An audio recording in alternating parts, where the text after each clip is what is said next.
না ও নি থাকে, সমস্যা নাই।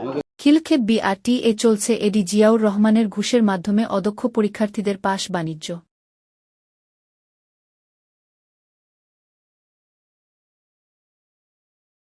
ঢাকা মেট্রো এক জোয়ার সাহারা, খিলক্ষেত, এডি জিয়াউর রহমানের ঘুষ বাণিজ্যের একাধিক অভিযোগ উঠেছে। ঢাকা মেট্রো এক বিআরটিএ অফিসের সহকারী পরিচালক মোহাম্মদ জিয়াউর রহমানের বিরুদ্ধে একাধিক অভিযোগ পাওয়া গেছে। নিজেকে ক্ষমতাবান দাবি করে দীর্ঘদিন একচেটিয়া আধিপত্য ঘুষ বাণিজ্যের রাজত্ব করে আসছে ঢাকা মেট্রো এক বিআরটিএ, খিলক্ষেত ব্রাঞ্চ কার্যালয়ে।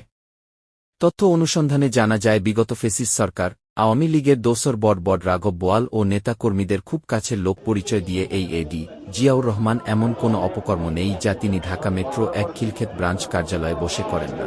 তিনি এমনভাবেই তার ক্ষমতার জাল বিছিয়ে রেখেছেন, তার অপকর্মের বিরুদ্ধে মুখ খুলতে অনেকেই ভয় পায়। টাকার বিনিময়ে অকৃতকার্য ড্রাইভিং লাইসেন্সগুলো কৃতকার্য করে মাসে ইনকাম করে লক্ষ লক্ষ টাকা। শুধু তাই নয়, ফিটনেস মালিকানা বদলি সহ পরিবহন সেক্টরে যত ধরনের অনিয়মের কাজ আছে, টাকার বিনিময়ে তার কাছে সব সমাধান হয়ে যায়। নাম প্রকাশে অনিচ্ছুক অনেকেই জানিয়েছেন, তার নামে বেনামে বিভিন্ন স্থানে ফ্ল্যাট ও জমি এবং একটা পালিত সন্ত্রাসী বাহিনীও রয়েছে। কেউ তার অন্যায়ের বিরুদ্ধে মুখ খুললে সেই বাহিনী দিয়ে তাদেরকে হুমকি দেওয়া হয় বলে জানান বিআরটিএ চতুর্থ শ্রেণীর এক কর্মচারী। তাই অনেকেই চোখে দেখেও নীরব ভূমিকায় থাকেন।